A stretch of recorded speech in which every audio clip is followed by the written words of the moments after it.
You'd think that watching your child walk down the aisle would be the proudest moment of a parent's life. For most people, it probably is. But for me, that day became a nightmare I'll never forget. I wasn't just excluded, I was humiliated. When the music swelled and the photographer snapped shot after shot of the glowing bride and her well-to-do family, I was nowhere to be found in the frame. Not beside my son, not at the family table, not even acknowledged as the woman who had raised him single-handedly for 24 long, grueling years. Instead, I was shoved to the corner of the reception hall, seated alone at a small round table near the back, so far from the celebration that I may as well have been a stranger. And the worst part? I wasn't seated by mistake. No, that isolation was deliberate, planned, executed with a precision that left no doubt.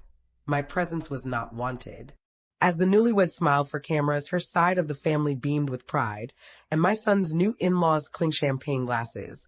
I sat there twisting a napkin in my hands, fighting back tears that burned hotter than any flame I'd ever known. I kept telling myself, this is your son's day. Don't make a scene. Don't ruin it. But deep down, a voice inside me whispered something else. A colder, sharper voice. They wanted to erase you. They wanted to make sure you felt small. And you let them. It was supposed to be a celebration of love. Instead, it was the moment I realized just how little I mattered in their carefully constructed picture-perfect world. And that, right there in that overpriced banquet hall in downtown Chicago, was when something inside me snapped. You see, people forget one simple truth. When you've sacrificed everything, when you've clawed and bled and sweated for years just to keep food on the table and a roof over your child's head, you don't just fade quietly into the background. No, you fight. And sometimes the sweetest fight is the kind that doesn't look like revenge at first until the pieces fall into place. So buckle up, because this story isn't just about heartbreak. It's about strategy. It's about reclaiming dignity when everyone around you tries to strip it away. And it's about how one single act of kindness, offered by a stranger at that wedding, ignited a chain of events none of them saw coming. But before I get into the details of how it all unraveled, let me ask you for one small favor.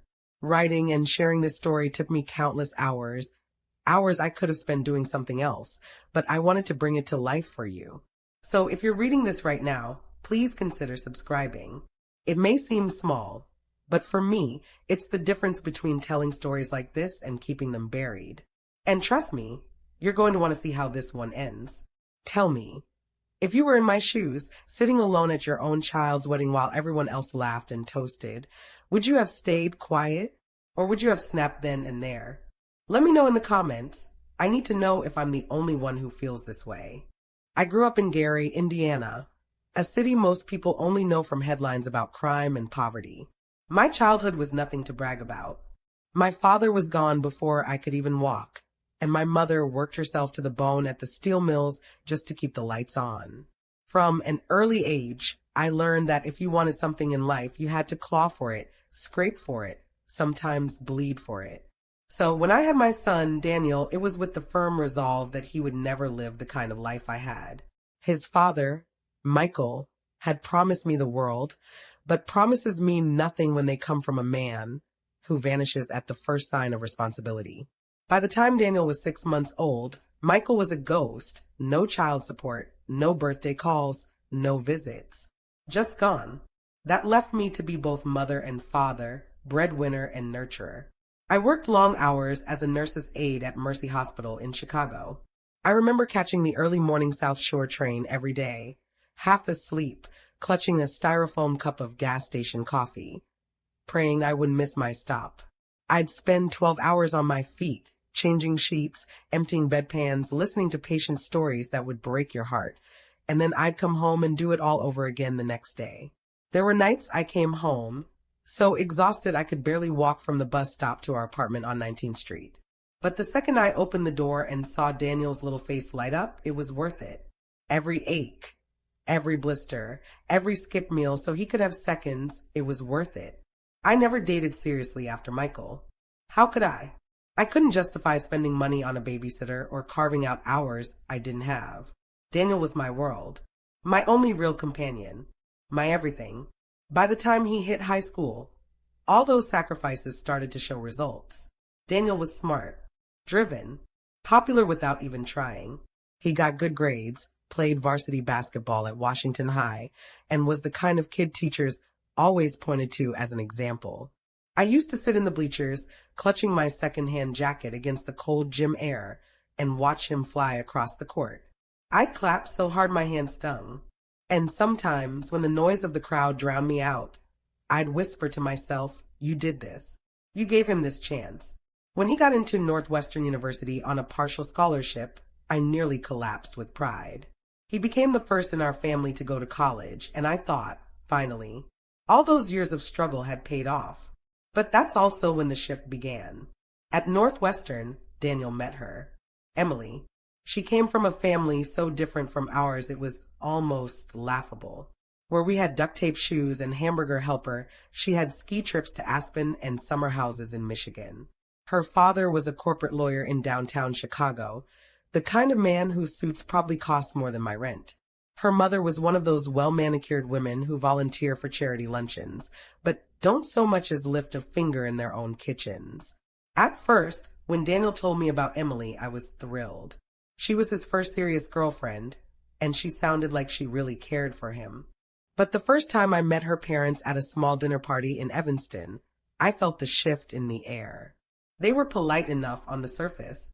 Emily's father shook my hand with that politician's grip, firm but dismissive, his eyes already sliding past me like I was a nuisance.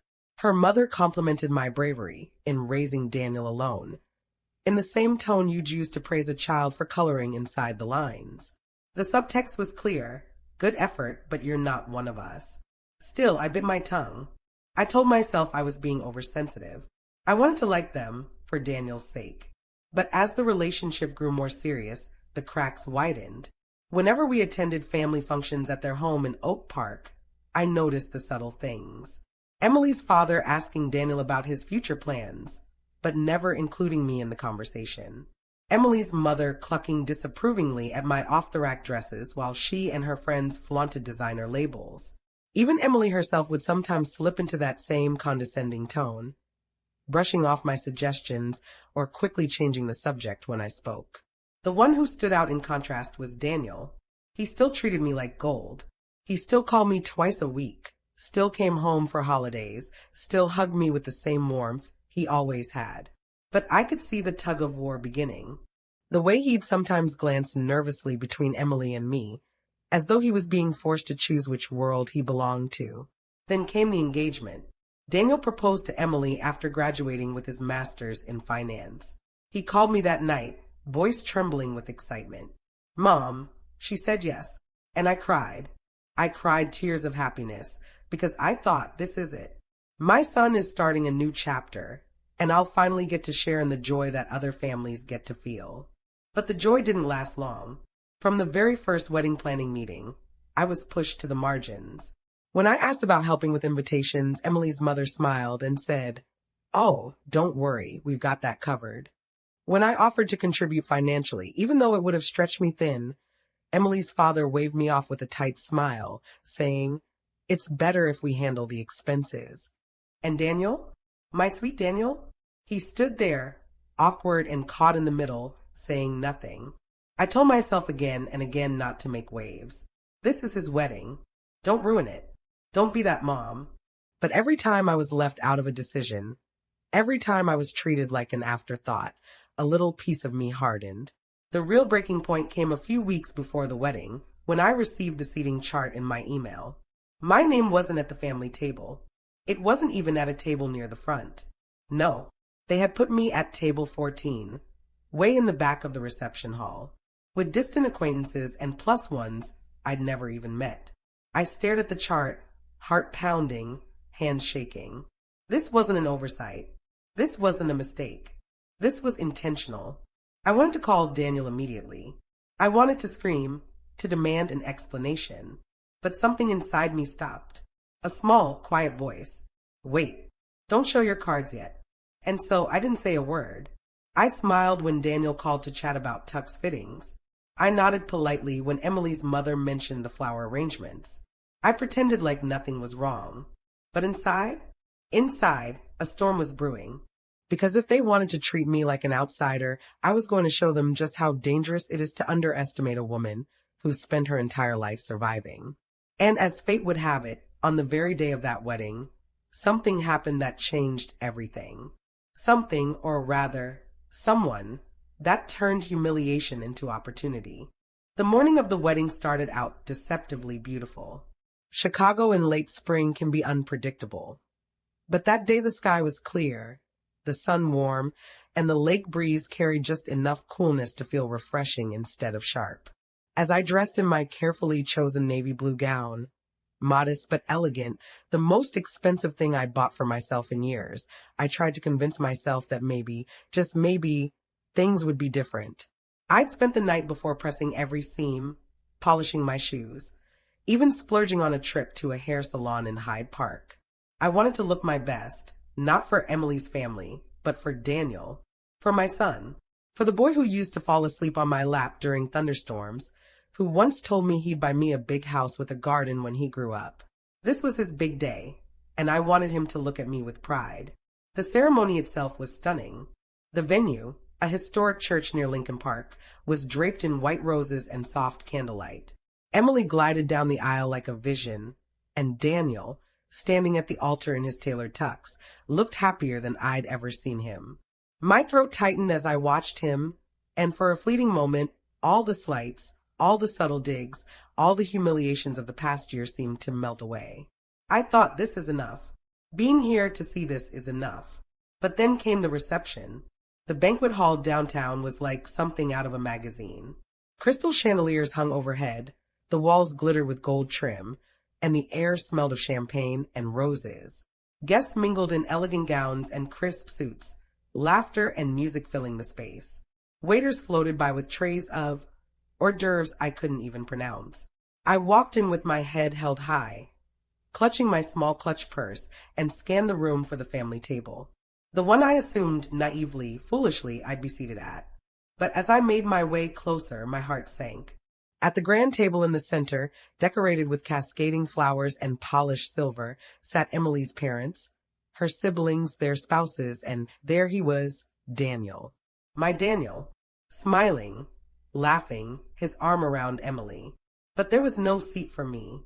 I circled the table once, my heels clicking too loudly against the marble floor. I checked the little folded name cards one by one. Emily's aunt, Emily's cousin, a groomsman's girlfriend, even Emily's godmother from New York, but no mother of the groom. Confused, I pulled out the seating chart from the welcome table. There it was in stark black ink, table 14 guests. And beneath it, my name. My chest tightened. Heat spread across my face. I stood there, clutching the chart with trembling hands as people brushed past me to take their seats. Nobody noticed me standing frozen. Nobody cared. With lead in my stomach, I made my way to table 14. It was shoved near the back corner of the hall, half hidden behind a pillar. The table was already half full with people I didn't recognize, plus ones, colleagues, distant connections.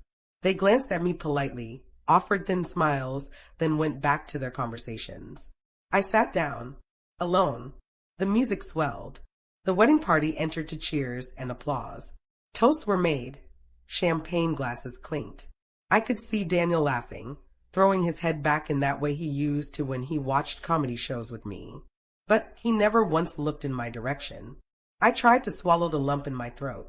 I told myself again, don't ruin this for him. Don't cry. Don't cause a scene. But the humiliation was unbearable. Years of sacrifice, years of fighting to give him everything. And here I was, hidden like a shameful secret. And then, just as I thought the night couldn't get worse, it happened. A man approached my table. He was tall, broad-shouldered, maybe in his late 40s. He had kind eyes and wore a suit that looked expensive, but not flashy. He leaned down slightly and said, in a low voice meant only for me, act like you're with me. I blinked, startled. Excuse me. He gave me a reassuring smile. Just play along. Before I could protest, he pulled out the chair beside me and sat down as though we'd come together. He draped his arm casually over the back of my chair, not touching me, but close enough that it looked natural. His presence was commanding, confident, the kind of presence that draws eyes in a crowded room. And sure enough, eyes turned. I followed their gaze toward the family table. Emily's mother had finally noticed me. Her perfectly glossed lips parted. Her fork clattered softly against her plate, and she whispered something sharply to her husband. Emily herself turned, her smile faltering for just a split second. Daniel noticed too. His expression flickered, confusion, then hesitation, but he quickly masked it. I felt the blood rush back into my veins, a strange mixture of adrenaline and relief. For the first time that night, I didn't feel invisible. I didn't feel erased. The man leaned closer, speaking softly so only I could hear. They shouldn't have done that to you. Sit tall. Smile. Let them wonder. And so I did. For the next hour, he stayed by my side. He engaged me in light conversation, asked about my work, even cracked a few jokes that made me laugh despite myself. And every so often, I caught Emily's mother glancing over with barely concealed fury. It was intoxicating. For the first time all night, the power dynamic shifted. I wasn't the discarded outsider anymore. I was the woman who suddenly had an ally, one they couldn't quite place, one they couldn't ignore. By the time the main course was served, the whispers had started. Guests at nearby tables leaned toward one another, casting curious glances. Who was he? Was I with him? Why hadn't anyone mentioned him before? I didn't correct them. I didn't explain. I just sat there, back straight, chin lifted, letting the mystery speak for itself. And as I clinked my glass against his in a mock toast, something inside me hardened into resolve. They had tried to erase me. They had tried to humiliate me. But that night, with one stranger's kindness, I realized something powerful. I didn't have to accept it. I didn't have to stay silent. And I sure as hell didn't have to forgive. Because the thing about humiliation is that it plants seeds. Seeds of anger. Seeds of strategy. And if you water those seeds long enough, they grow into something strong, sharp, and unstoppable. As I sat there, smiling sweetly at the family table while Emily's mother fumed, I knew this wasn't the end. It was only the beginning. When the reception dinner plates were cleared and the first dance began, I excused myself from the table. The man who had rescued me, his name, I later learned, was Mark, stood politely to let me pass, his hand brushing the back of my chair as though to steady me. "You okay?" he asked softly. I forced a smile. "I will be." And I meant it. But the truth was, I wasn't okay, not yet. My chest still ached with the sting of rejection. My hand still trembled from the humiliation of being shoved to the back, like an unwanted guest at my own son's wedding. My pride was in tatters. I slipped into the restroom, locked the door behind me, and gripped the marble sink so hard my knuckles turned white. For a long time, I just stared at my reflection. The woman looking back at me wasn't the meek, invisible figure Emily's family wanted me to be. She wasn't the tired nurse's aide who'd spent years bowing her head and working herself raw just to survive. No, what I saw staring back was fire. My eyes, once watery and uncertain, were hard, sharp, alive with something I hadn't felt in years: resolve. The hum of laughter and music seeped through the walls, but I barely heard it. My mind was replaying every slight, every dismissal, every moment I had swallowed my pride for the sake of peace.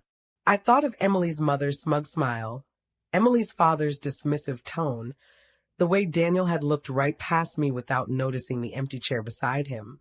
And for the first time in my life, I thought, enough.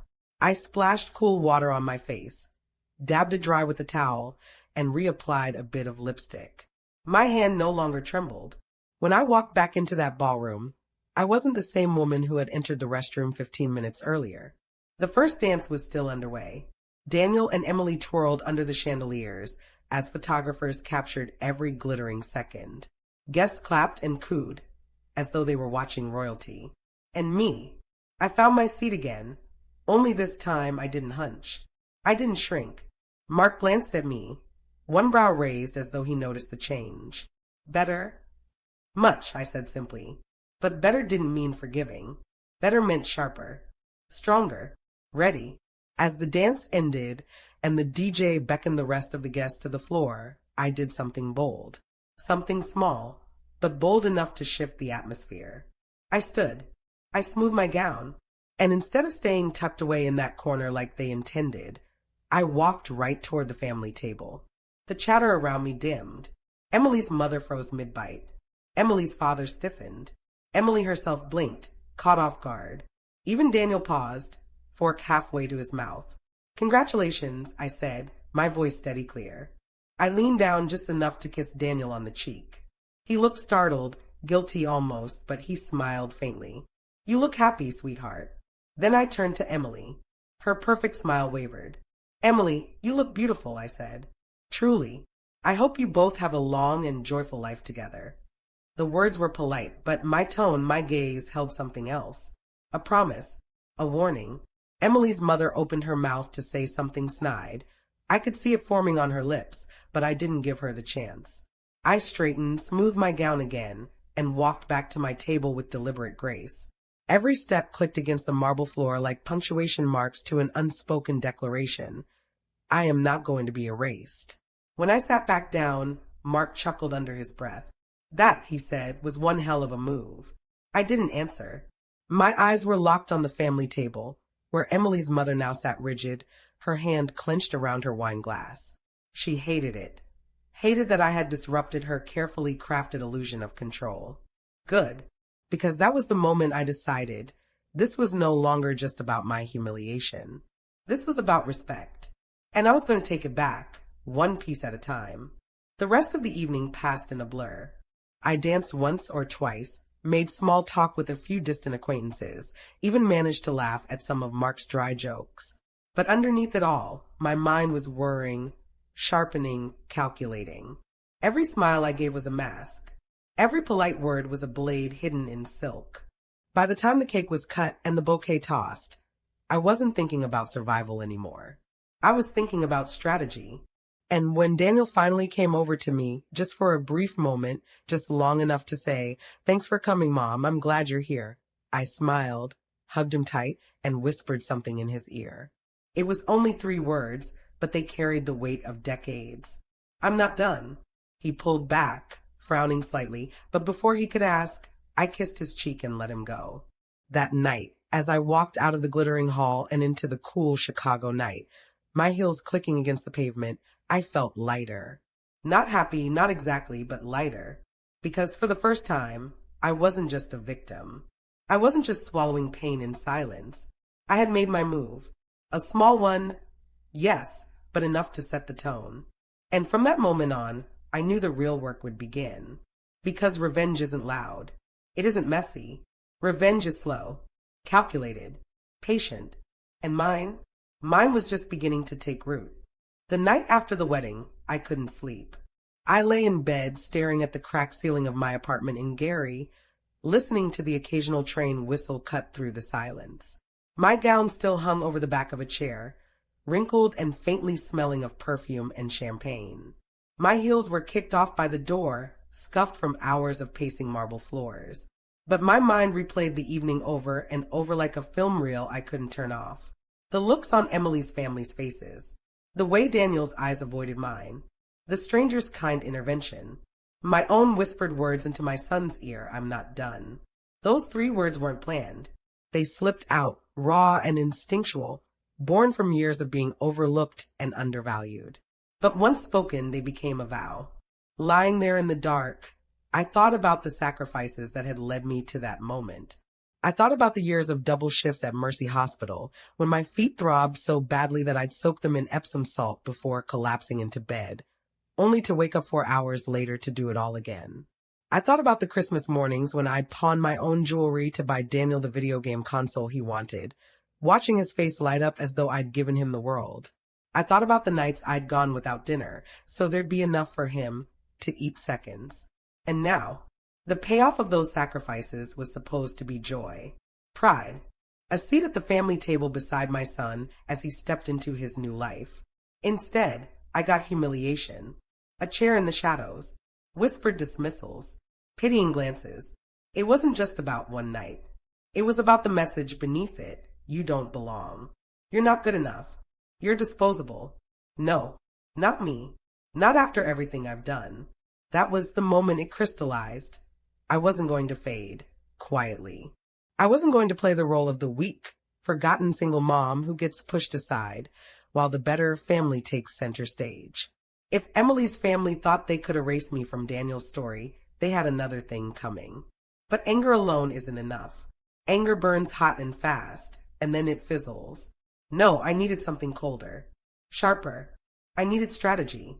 So I pulled out a notebook from my nightstand, the same battered notebook I used to write grocery lists and budget calculations, and flipped to a fresh page.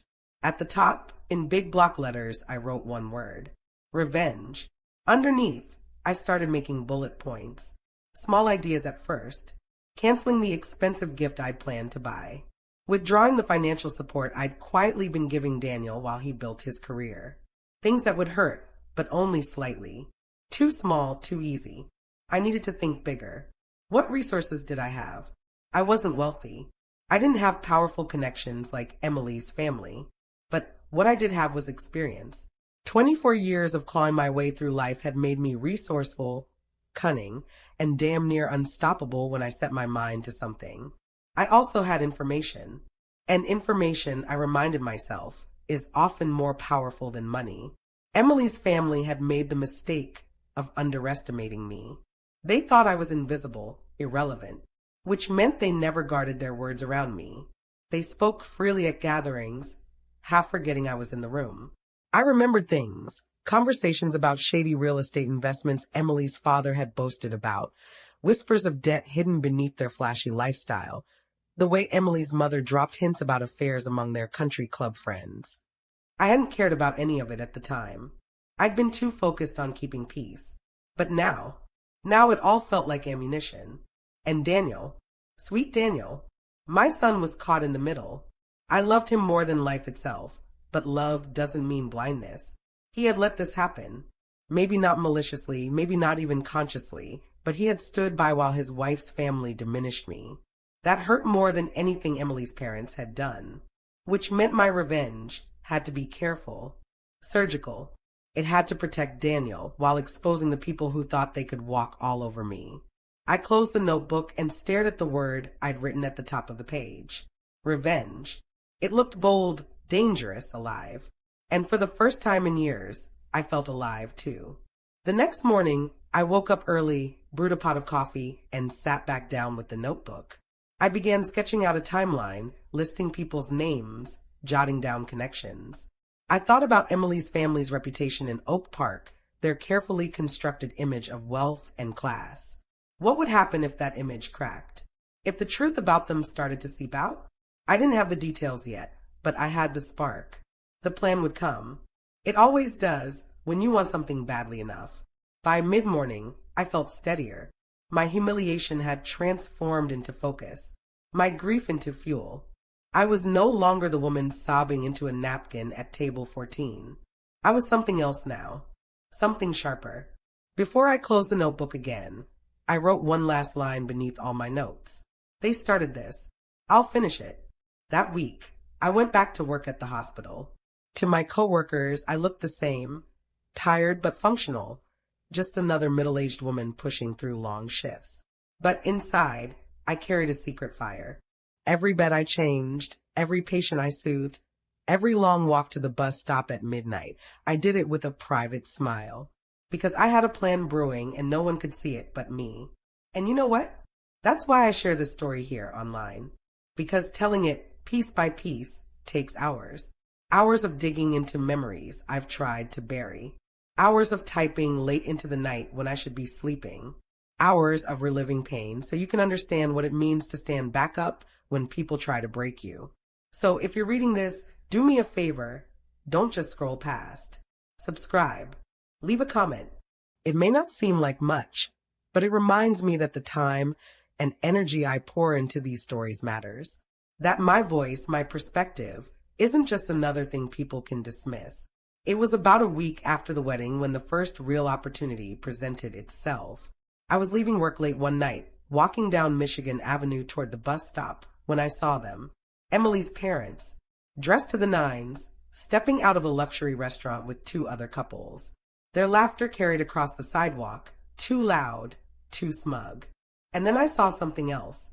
Emily's father slipped an arm around a woman who wasn't his wife. Just for a second, quick and subtle, but not subtle enough. His wife didn't notice, but I did. I froze, heart pounding, because in that single moment, I realized I had my first piece of leverage. And leverage, I thought with a slow, deliberate smile, was the beginning of everything. When I saw Emily's father slip his arm around another woman outside that restaurant, it was like the universe handed me a loaded weapon. It wasn't just the gesture, it was the familiarity of it. The way his hand found the small of her back without hesitation, the way she leaned into him like it wasn't the first time. That wasn't a harmless accident. That was routine. That was a secret they thought no one was watching. But I had watched. And when you've spent your life as the invisible one, you learn quickly. Being ignored has its advantages. People reveal things around you when they assume you don't matter. I didn't approach them that night. Didn't make a scene. Didn't even take out my phone for a picture, though I kicked myself later for not having proof. No, this wasn't the kind of revenge that needed confrontation. Not yet. This was about patience, about letting information ripen until it became impossible to ignore. So I went home, pulled out my notebook, and added a new line beneath the bold revenge at the top. Emily's father, affair? Investigate. From that moment forward, I started paying closer attention. Social media posts, tagged photos, whispers from people who moved in their circles. Working at a hospital, I heard gossip from patients who came from every walk of life. And Chicago, for all its size, can feel small when it comes to secrets. It didn't take long before I picked up on rumors, quiet, careful ones, about Emily's father's late nights at the office and business trips that didn't add up. But I didn't rush. Instead, I began my revenge in smaller, quieter ways. The first step was financial. For years, I'd quietly supported Daniel even after he graduated. A little money here, a little help there, because I knew how hard it was starting out. I paid off a lingering student loan balance without telling him. I helped cover a car repair once when his old Toyota broke down. These were the kinds of things a mother does when her son is trying to find his footing. But when Emily came into the picture, she and her family made it very clear they wanted Daniel free from my influence. They flaunted their wealth, waved off my offers of help, acted as though their money alone was what would keep him secure. Fine. So I stopped helping. Cold turkey. I canceled the expensive wedding gift I had ordered, a handmade set of furniture from a craftsman in Indiana, something Daniel had admired for years. I had planned to surprise him with it for his first home. Instead, I called and canceled the order. Saved myself thousands I couldn't afford to spend in the first place. The result? A few weeks after the wedding, Daniel called me. His voice was hesitant. Hey, Mom, did you order that furniture? The shopkeeper said the order was canceled. I kept my voice light even. Oh, no, honey. I decided against it. It didn't feel right, given everything. You've got Emily's family now. I'm sure they'll help furnish your home. There was a pause on the line, long enough for me to picture his brow furrowing. Oh, okay. I didn't elaborate. Didn't defend myself. Just let the silence linger before changing the subject. The seed had been planted. The next step was social. Emily's family lived for appearances. Their entire reputation in Oak Park was built on charity galas, dinner parties, and networking events. They thrived on being admired, which meant the quickest way to hurt them wasn't through direct confrontation. It was through subtle cracks in that image. And that's where Mark, the stranger from the wedding, came back into the picture. A week after the wedding, he called me. Yes, he'd asked for my number before we left that night. I didn't expect to hear from him again, but he surprised me. Just checking in, he said, his voice calm and confident. That was a tough night for you. How are you holding up? We met for coffee in Hyde Park, and for the first time in years, I felt seen. He wasn't trying to rescue me anymore. He just listened. Listened to everything I had bottled up for months, maybe years. When I told him about the affair I'd spotted, his brows lifted slightly, but he didn't dismiss me. You've got leverage there, he said. The kind of leverage people like that are terrified of. And he was right. But I didn't use it right away. Instead, I asked him a question that had been nagging at me. Why did you help me that night? Why sit with me? He smiled faintly, because I know what it feels like to be pushed aside by people who think they're better. I wasn't going to sit there and watch it happen. I didn't press further, but his words stuck with me. Together, over the next few weeks, we began laying the groundwork. He had connections in places I didn't, contacts who could casually confirm whispers, people who knew how to dig without leaving fingerprints. And me, I had patience. I had the ability to play the long game. Every interaction with Emily's family became an opportunity, a carefully worded compliment that made them uneasy, a polite smile when I overheard something I wasn't supposed to. I didn't lash out, didn't argue, didn't fight. I just observed, collected, waited. The turning point came at a charity gala Emily's parents hosted in Oak Park. I wasn't invited, of course, but Mark was. He moved in different circles, and as it turned out, he knew exactly how to work a room. That night, he texted me a single photo. Emily's father, whispering far too closely to a woman who wasn't his wife. And this time, there was no mistaking it. Proof. I didn't send the photo anywhere. Not yet. Instead, I saved it to a secure folder, labeled it, and tucked it away. Leverage. Ammunition. It was like laying the first stone in a foundation. One piece at a time, carefully placed, until the structure was strong enough to stand on its own. And I knew this was just the beginning. That night, as I wrote in my notebook, I paused and asked myself something I now want to ask you. If you were in my shoes, after everything I sacrificed, after being humiliated at my own son's wedding, after discovering the cracks in their perfect little facade, would you start down the path of revenge? Or would you try to forgive and forget? I know what I chose, but I wonder, what would you do? Let me know in the comments. Over the next few weeks, small shifts began to ripple outward. Emily called me once, her voice curt, asking if I'd spoken to anyone about her father. I feigned confusion. Why would I do that? I asked sweetly. She didn't answer, just muttered something and hung up. Daniel grew quieter too. He still called me, but his tone was strained, uncertain. Maybe Emily was in his ear. Maybe he was sensing something shifting, but couldn't put his finger on it. I didn't push. I let the distance grow. Because the greater the distance, the easier it would be when the truth came crashing down. And it would come crashing down. Because secrets like theirs don't stay buried forever. And when you've got someone like me, patient, observant, fueled by decades of sacrifice, they don't just crack. They shatter. I sat back in my chair one evening, sipping coffee, flipping through my notebook. So far, I had financial withdrawal, social pressure, and now, proof of an affair. The slow burn was working, but I wasn't done. Not even close. The first sign that my plan was working came on a random Wednesday evening. I had just finished a 12-hour shift at Mercy Hospital. My feet were screaming, my back was stiff, and all I wanted was to collapse with a cup of tea. But when I unlocked the door to my apartment and set down my bag, I noticed a voicemail blinking on my phone. The caller ID said, Daniel. I pressed play. Hey, Mom. I just wanted to check in. Things are, I don't know, weird right now. Call me when you get this, okay? His voice was strained, tight, the kind of voice that belongs to someone balancing a secret too heavy to carry. I smiled faintly. It had begun. Here's the thing about people like Emily's family. Their entire world is built on perception.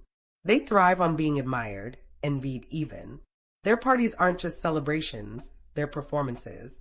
Their careers aren't just jobs, they're status symbols. Every move they make is carefully crafted to reinforce the illusion of perfection. And illusions? Illusions crack fast when you introduce doubt. That photo of Emily's father at the gala, the one with his hand far too low on a woman's back, was my match. I didn't post it. I didn't even send it directly to anyone. Instead, I passed it along discreetly through a trusted nurse at the hospital who moved in Oak Park social circles. You'd be surprised how fast a whisper travels in the right ears. By the weekend, it was circulating. Not loudly, not yet, but in those hushed tones that are far deadlier than public accusations. Did you see him at the gala? Who was she? Have you heard? The first ripple hit at another charity event just 2 weeks later. A friend of a friend sent me a message on Facebook. Your son's father-in-law was the talk of the night. His wife didn't look too happy. I leaned back in my chair, sipping my coffee, and felt a warmth that had nothing to do with caffeine. It wasn't revenge in the explosive sense. No one had confronted him. No public scandal had broken out. But people were watching differently now. The shine was dulling. The mask was slipping. Meanwhile, Daniel called more often. His conversations with me were clipped, restless. He didn't say it directly, but I could sense Emily was pulling away from him. Her family had raised her to value appearances above all else, and when those appearances cracked, the stress bled into her marriage. One night, Daniel finally blurted it out. "Mom, do you know anything about what's going on with Emily's dad?" I played dumb. "What do you mean, sweetheart?" "There's rumors. People keep whispering stuff about him at these events. Emily's been upset. Her mom's been furious," and he broke off sighing. "I don't know. It's just everything feels off." I let a long pause linger, then softened my voice. "Daniel, families aren't perfect. You know that better than anyone. Sometimes the truth comes out whether people want it to or not." He went quiet again, and I knew I'd struck a chord. It wasn't just the affair, though. I had other seeds planted. Canceling that furniture order had left a quiet bruise. I knew Daniel well enough to know he'd notice the difference, even if he didn't admit it. For the first time in his life, I wasn't cushioning the blows for him. I wasn't there as his silent safety net. And as much as he loved Emily, I could hear the doubt creeping into his voice. Love can withstand hardship, but contempt? Contempt seeps in slowly, poisoning the roots. Emily's family, meanwhile, began to scramble. At first, they doubled down. Her mother started posting photo after photo on social media. Her and her husband smiling, laughing, looking perfect. Every caption was dripping with saccharine declarations. 30 years of love and counting. My rock, my forever. But the more perfect the photos, the more desperate they looked. People weren't stupid. They saw the cracks. Then came the fundraiser in Lake Forest. A doctor I worked with happened to attend, and the next day she couldn't wait to spill the gossip during our lunch break. Guess who stormed out halfway through the night? Emily's mother. Right after her husband disappeared for almost an hour. She came back looking like she wanted to tear him apart. Everyone noticed. I hid my smile behind my sandwich. The exposure was working.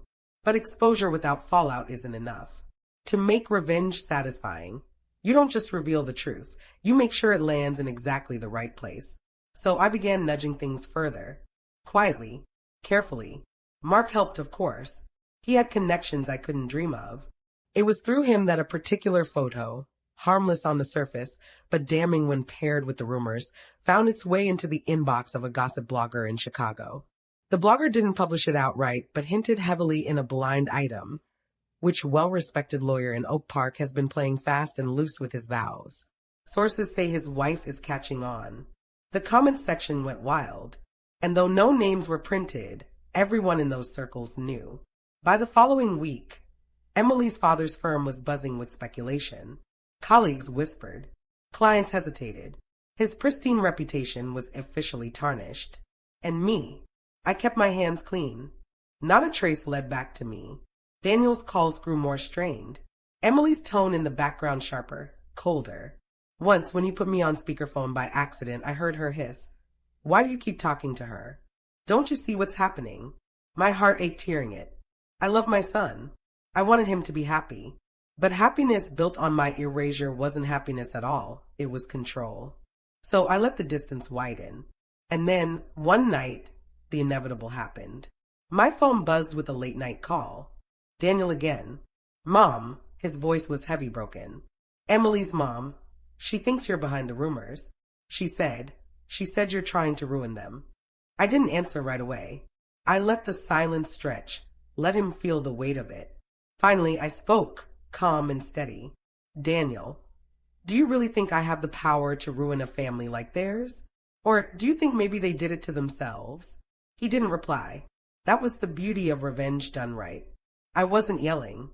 I wasn't begging. I wasn't even defending myself. I was letting their own cracks do the work. And as I hung up the phone that night, a slow smile spread across my face. Because for the first time, Emily's family was exactly where I wanted them. Off balance, suspicious, unraveling. The fallout had only just begun, and I hadn't even played my strongest card yet. The phone call came on a Sunday afternoon, right when I'd settled in with a book and a cup of chamomile tea. The screen lit up with Daniel's name, but this time there were two words beneath it that made my stomach tighten. FaceTime request. I almost didn't answer. My son's calls had been growing shorter, tighter, strained by whatever storm was brewing on Emily's side. But something in me knew this one wasn't just from him. And I was right. The moment I tapped accept, Emily's face filled the screen. "Mrs. Walker," she said flatly, her voice like ice. Behind her, I could see Daniel, sitting stiffly at their kitchen island. And just out of frame, I caught the faint outline of someone else pacing. I didn't need to guess who. It was her mother. I sipped my tea, deliberately unbothered. "Emily." "Daniel."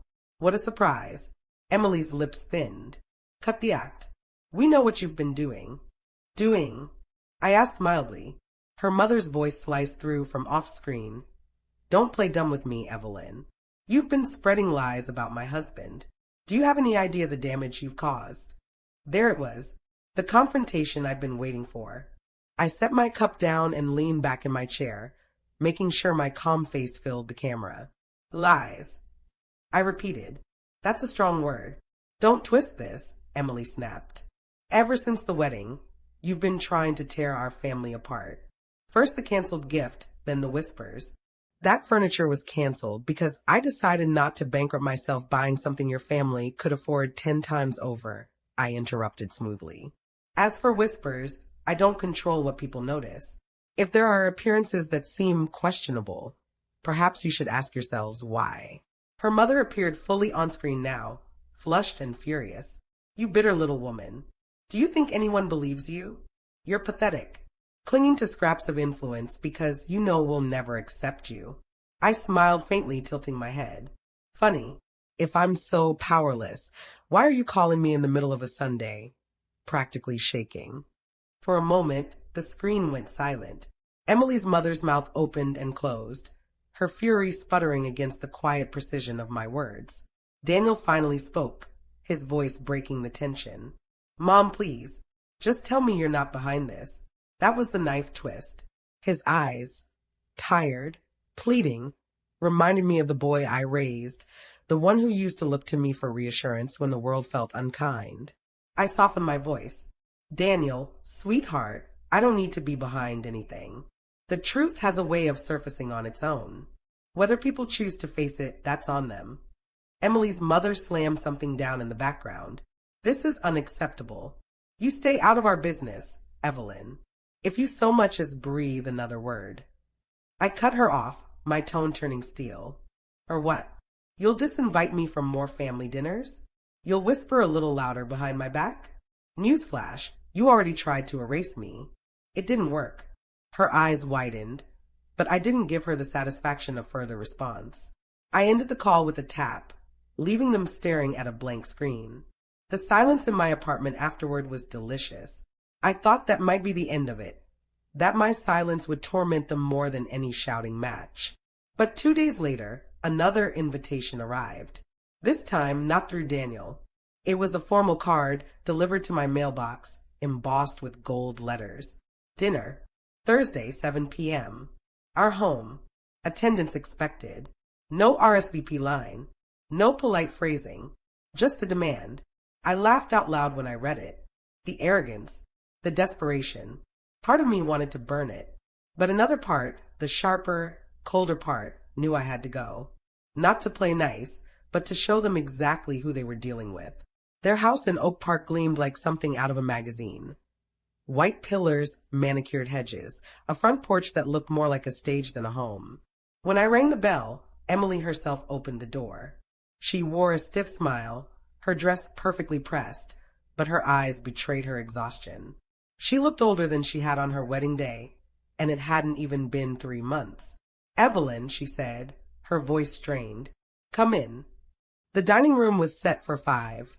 Emily, Daniel, her parents, and me.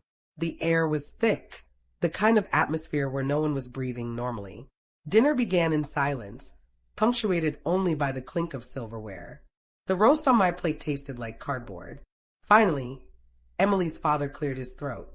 His voice was firm, but I could see the sweat on his brow. Evelyn, we asked you here to put an end to these stories. Stories, I repeated, or truths you'd rather keep hidden? His jaw clenched. Whatever people think they've seen, it's been exaggerated. And if you care about your son's happiness, you'll stop entertaining gossip. Emily's mother cut in, her smile brittle. We're willing to move past this unpleasantness, but only if you stop whatever vendetta you think you're pursuing. I set down my fork and folded my hands on the table. Let me make something very clear, I said evenly. I didn't start these rumors. Your own actions did. If your world is crumbling, it's because you built it on lies. Don't you dare pin that on me. Daniel looked between us, torn apart. Can't we just have peace? I looked at him with real softness this time. Peace doesn't come from pretending, Daniel. It comes from honesty. And until this family learns that, there will be no peace. The table went silent again. Emily's mother finally snapped, her voice breaking. If you loved your son, you'd walk away. You'd let us handle this. I leaned forward, my gaze locking on hers. If you loved your daughter, you'd stop pretending this is about me. The words landed like a hammer. Her face flushed, her lips trembled, and for the first time, she had no retort. I pushed my chair back, the sound loud in the stillness, and stood. Thank you for dinner. But I don't play the scapegoat. Not anymore. And with that, I left. The drive home was quiet, my hand steady on the wheel. For the first time in decades, I felt untouchable. They had tried to corner me, to shame me into silence. Instead, I had walked out stronger. But as I pulled into my apartment complex, I noticed a voicemail waiting. From Daniel. His voice was low, almost broken. Mom, I don't know what's happening anymore. Emily's furious. Her parents are falling apart, and please, tell me what I'm supposed to do. I sat there in the dark car, staring at the glowing screen. Because the truth was, I had a choice to make. I could pull Daniel closer, help him see the cracks in his perfect new family. Or I could let him struggle. Let him finally learn that not everyone has a mother who cleans up the mess. Either way, one thing was certain. The confrontation was over. The balance had shifted, and I wasn't the one scrambling anymore. The morning after the dinner confrontation, I woke to the sound of knocking. Not my phone buzzing, not the hum of neighbors in the hallway knocking. I shuffled to the door in my robe, hair still mussed from sleep, and froze when I peered through the peephole. Daniel. I hadn't expected him. Not after the look on his face the night before, torn and lost between his wife and his mother.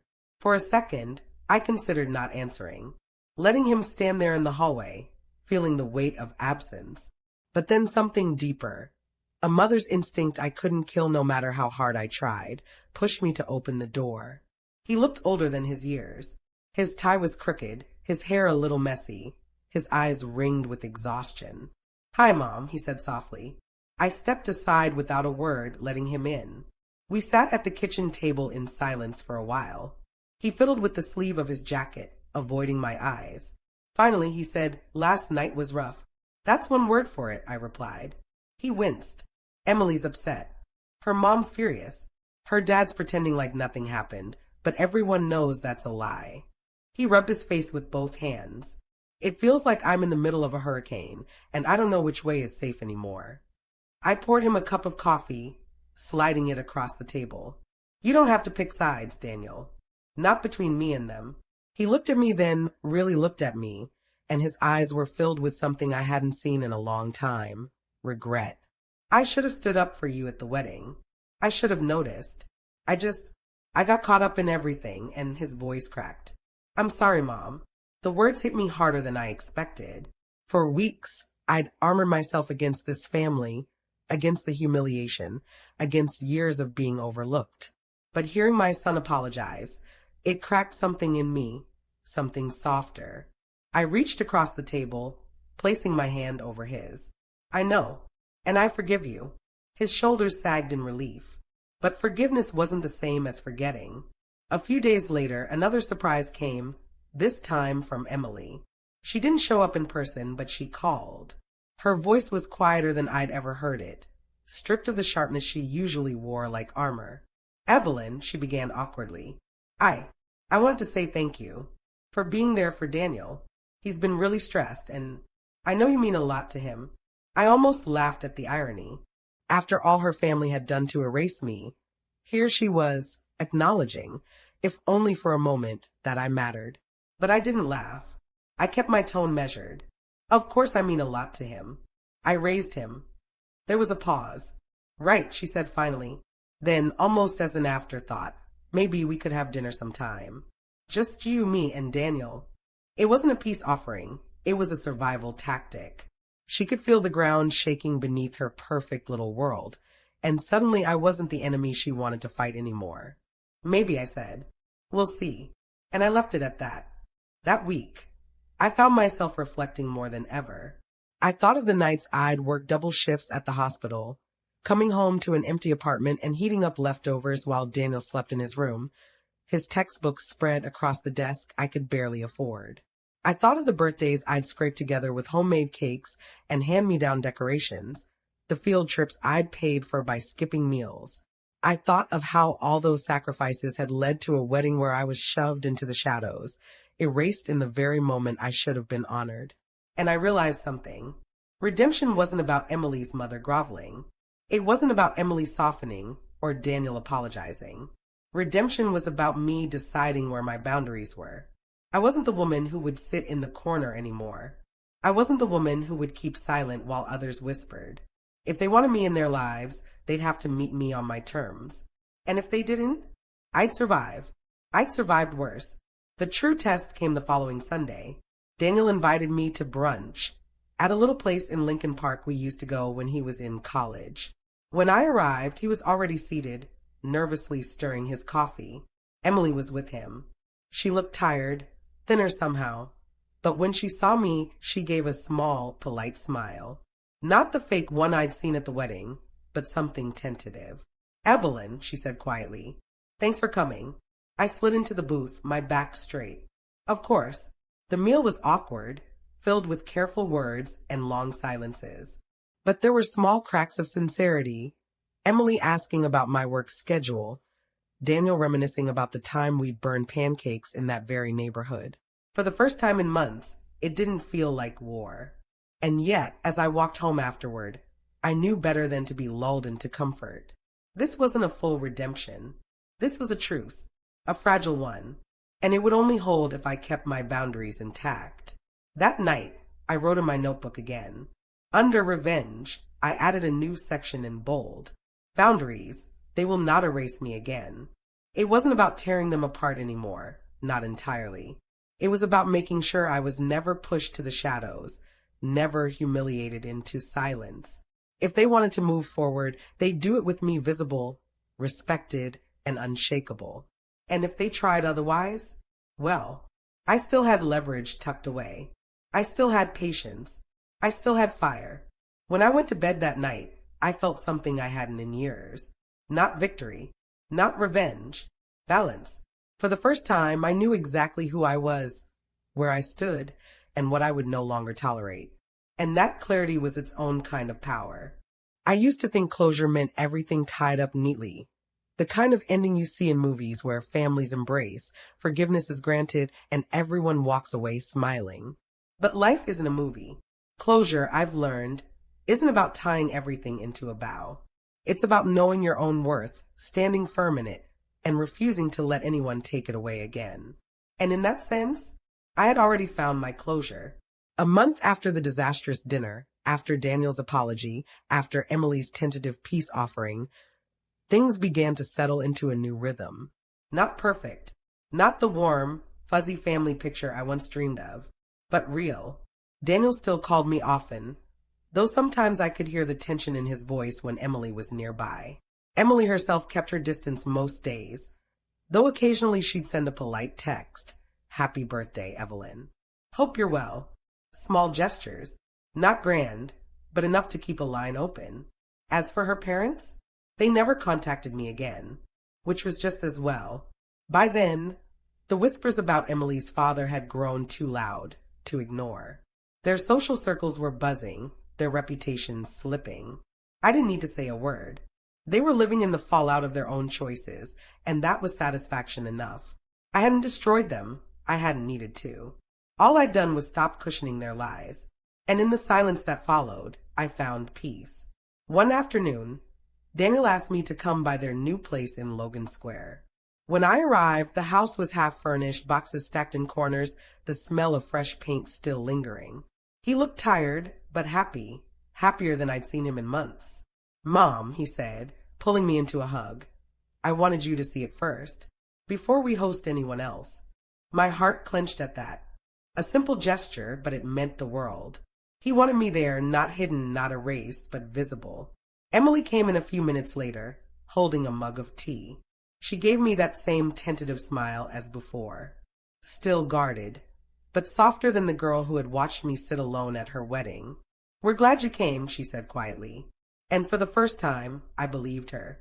Later that evening, after I left their house, I stopped by the lakefront in Chicago. The sky was painted orange and pink, the water rippling like glass.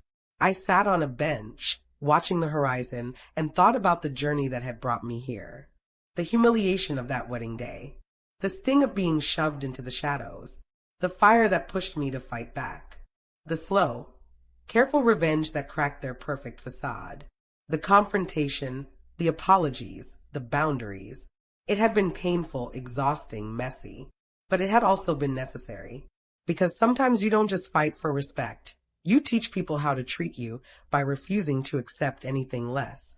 And I had taught them. Of course, the fire in me hadn't gone out completely. I still had that photo tucked away in my secure folder, still had notes in my little black notebook. Leverage just in case.